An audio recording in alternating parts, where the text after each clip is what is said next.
What is up? We are back. Video number 3 on the Meaty556 YouTube channel. I am Colt, and today we're talking about another 9mm. That seems to be the trend as of late.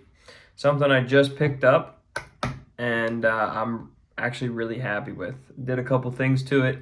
There's not a ton of information on YouTube about these that I could find on like a review, aside from our grateful Lord and Savior Flannel Daddy Grand Thumb.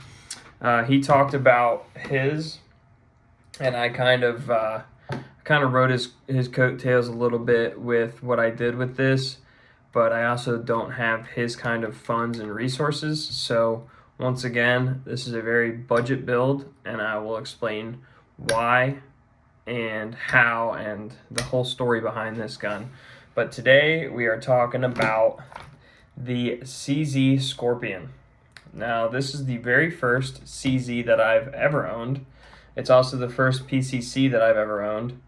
And when I initially got it, I was immediately ready to change some stuff just simply on aesthetics. But we'll start with the gun, and then we'll go into some of the changes that I made. So this is the EVO 3S1.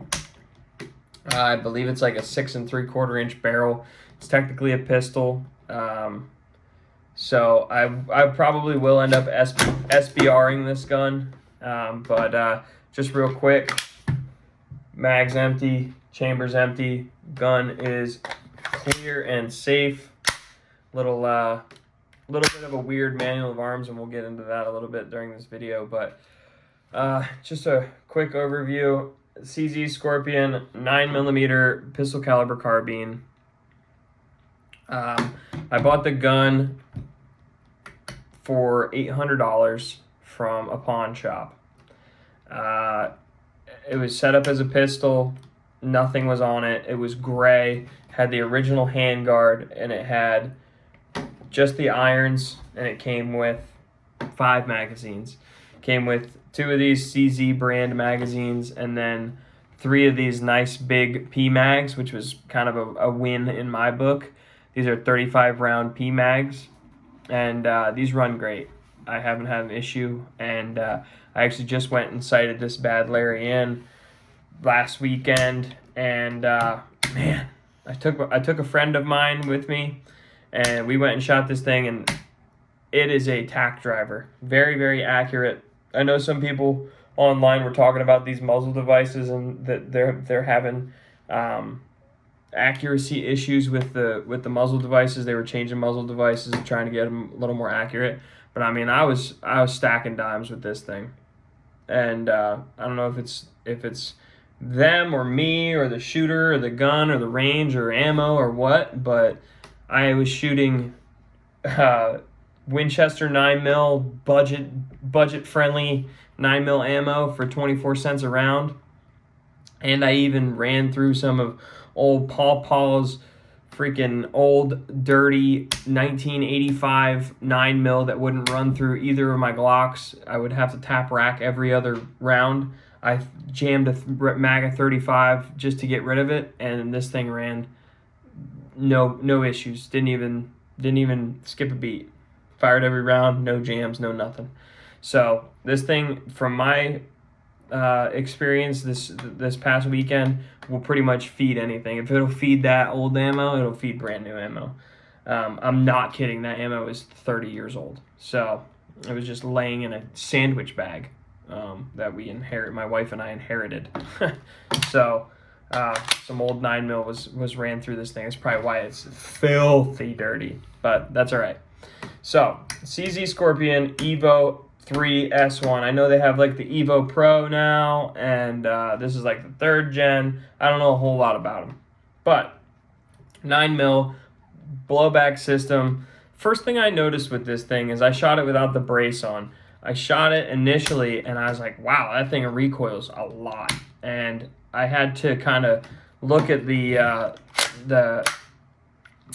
what is that called? Operating system of this thing. and figure out why. And it's because there's this just big bolt block sliding back and forth, and it's got a little bit of recoil to it for what it is. And at first I was like, oh man, I don't know. But I put this on, I changed a few things, changed the grip, and it really enhanced how this gun shoots. So first thing I did was I painted this thing because it was that ugly gray color, and I changed out this Foregrip. All right, and I kind of followed Grand Thumb in suit with the Foregrip. I went with the Paske Sapper, Paske, P-A-K-S-E, Sapper Handguard, and that's from HB Industries. I ordered directly from them. I got a few things from them. I bought the Handguard, the pistol grip, the safety delete, and the barrel nut wrench. All right. Now, I'm a handy dude. I've been working on vehicles and stuff my whole life. I have a bunch of tools. I would buy that thing over and over again for $15, the barrel nut wrench. The barrel nut wrench is sort of like a crow's foot, but it's made specifically for this barrel. And you can see it. These two flat pieces on this barrel is what you take on and off to remove this handguard, and there's a little bushing washer kind of thing that kind of keeps everything tight. I would not have been able to get it off. I had my wife I don't have a vise here. I had my wife standing on the receiver, and I was wrenching on this thing on the steps. So it was a nightmare. But we got it off. We got this new one on. I'm no gunsmith. I'm more of a gun hacker. But I got it on. No issues, no problems there. Put the original muzzle device on, the bird cage, whatever that is called. I did notice if I wrap my finger in front of this thing, you can kind of tell that there's a lot of carbon on there. It makes your finger look like it's burnt to a crisp. I'm just touching this thing and it's still filthy. But that's the first thing I changed, was that handguard. To me, it was somewhat for functionality. I didn't love the handguard that came with the CZ. It had the pick rail up top and then pick rails on the side and a pick rail on the bottom, and it was real big. And what pissed me off is with that stupid angle on the front. I loathe that entirely. So I swapped it out for this bad boy, and this just, to me, this is much more aesthetically pleasing. But I did that, slapped the brace on. I'll probably end up doing a Magpul folder. I think like ZevTech or something. I don't know who makes that, but Magpul makes the actual stock, and it's a folder, and I think those are bad to the bone. So I'll probably change it out for that when funds allow. But they're like $165 when you can get a good deal on them. I think I found them for like $161 plus shipping. It's a lot of money for a stock, and then you gotta SBR it if you're keen on or privy to the ATF rules. But yeah, not a huge fan of that whole debacle. But if I wanted to put a real stock on this, I mean, technically, I don't know. We won't get into that. We're just gonna ignore that. The other thing I did was I did the safety delete on this side and this hand grip. So the OG hand grip on the Evo, Scorpion EVO 3 S1, is like this. It's like laid out like this. And I think it's to try and make it not shoot good. I don't know what it was, but every gun I run a super vertical grip just to keep my elbow down, keep everything tight, and I like the more vertical grips. To me, it's a little more comfortable. Doesn't crank my wrist up like this, like the A2 stocks on the Mark 18s at work. They're like really hard angled, versus this is nice and straight up and down, and I really like that. And the one thing I noticed was this safety. I'm never going to use it because I'm so keen on thumb safety, like an AR or an M4 or Mark 18 or whatever have you, that I run only thumb safeties on one side. And this thing will bite you, especially with the old hand grip. So I swapped that out. It's called a safety delete. That's also from HBI Industries, and this is from HBI Industries. cheap, dude. This was 15 bucks. This was like 25 bucks. And we'll do a run over of what I spent on this. And then I'll talk about why I bought this gun. So the Evo was $800. The hand grip was $50, so that's $850. The grip itself was $25, so $875. The delete was $15, round up with tax and everything. We'll call it 900 bones. And the barrel nut was 15 bucks, so call it 920. This I got from a friend for 50 bucks. So, I mean, that puts you at 970. I had this X300U that I bought used for 50 bucks from a friend. I mean, it's old. It's not very bright anymore, but it's better than having no light, I guess. And it's covered in carbon. It'd probably be a little bit brighter if I turned that off or clean that off. And then the pick rail was given to me by a homie, M-Lock 2 pick rail conversion. So I'm into it, just the bare bones, you know, for about $1,000. And I saw these on sale. This is the notorious SIG Romeo-MSR. And I was quite skeptical on buying an $85 red dot. But I said, you know what? It's a SIG. It can't be that bad. If it's trash, I'll just return it. And, you know, I put 500 rounds through this last weekend. Thing held to 0. I mean, it's shooting on a 9mm on a decent platform. And it's a tiny little red dot, 2 MOA, and it works. It works great, and I haven't had any issues with it. I'll definitely update if I do have issues with it. I don't really love these stupid glass covers, but they're a necessary evil, I guess. I just usually shoot right through them. It has 10 day settings and looks like two night vision settings. Kind of cool. It runs off of a weird battery. I don't think it's a 2023, but I might be mistaken. I think it's smaller than a 2023. But it runs off of a little watch battery. I'm sure they're relatively cheap. And that was 85 bucks. So I mean, to me, can't really argue with that. So I'm into it for about 1,100, give or take a little bit, you know. So I'm not super mad about that. I'll tell you why I went with this. This is a budget PCC. I looked at the Strabog. Didn't love the look of it.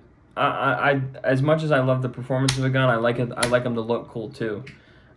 This thing's 4-tone Malone right now, and I plan on painting everything FDE and just leaving everything that's black. Probably paint this FDE too, and then everything that's like stock black, leave it stock black.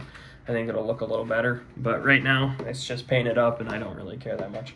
I shoot it more than I paint it, so that's the kind of the gist of that. But I went with this because I knew I could change out the handguard and get this kind of look that I was going for with this like super compact PCC, you know, something for home defense kind of thing. They're fun to shoot. They're cheap to shoot. The indoor range that I go to a lot with a bunch of buddies is pistol caliber only. So I can't run any of my ARs and stuff, so I run this thing now, and it's so much fun. You know, you can get a 35 round mag filled up for relatively cheap. It's cheaper than shooting 5.56 and shooting 300 blackout or 308 or anything. So for me, it's a way I can train rifle shooting on a pistol caliber. They're good for in houses. This is very short, obviously. I always run my stock 1 bump out or my brace 1 bump out. But yeah, man, like you can break this down if you had to. I don't even know if you'd have to. And going through doorways and thresholds and hatches, I mean, that's a short weapon system. So I went with this because I knew I could change the aesthetic of it and make it look kind of cool, like what I wanted. And I didn't love the Strabog. I've heard kind of bad things about feeding problems, about firing problems. I just heard that they're not the best made. I looked at the B&T TP9, which I was like gung-ho about. There was a Gen 2 for sale at a local pawn shop for like $1,200. But I watched the boys over at Gun Thoughts, who are hilarious. They have a pretty good YouTube channel. They're pretty chill guys from what I've seen on their channel. And they straight up said, don't buy that piece of shit. So I guess the manual of arms is shitty. The Magwell is like, you have to nail it with the BNC TP9. It's like the budget MP7. This has sort of a flared magwell, which I kind of noticed when I was running it. It's the manual of arms is pretty decent. It's very AR similar. I'll just say that. It's cool. The gun that I really wanted was the MPX, but the MPX-K to be very specific. But I don't have MPX-K money, They're $2,000, and that's before you put a red dot on them. That's before you put a stock on them. That's before you do anything cool with them. And I had some of this stuff laying around, and I knew I could do a good build, an affordable build of a PCC that I wanted for a reasonable amount of money. And that's just what I went with. I set this one up as cheaply as I could. And I'm happy with it. I think it's really cool. I know there's other PCCs out there. The AR9s are cool from PSA. The PSA is pretty sick because they're based and they take Glock mags. I kind of wish this took Glock mags, but it doesn't. So beggars can't be choosers. I will go over the manual of arms real quick on this because it's a little different than what you would think. My buddy was like, oh, it's like an MP5. I'm like, yeah, it's like an MP5, but MP5's $5,000. So this is a $1,000 gun with everything on it. So for being a PCC, it works for me and what I needed to do. So I'll start with the safety, just an AR style safety on this side. Did the safety delete. Some guys are doing AK safeties, whatever. Cool. All right, that's your safety trigger. Very standard trigger, and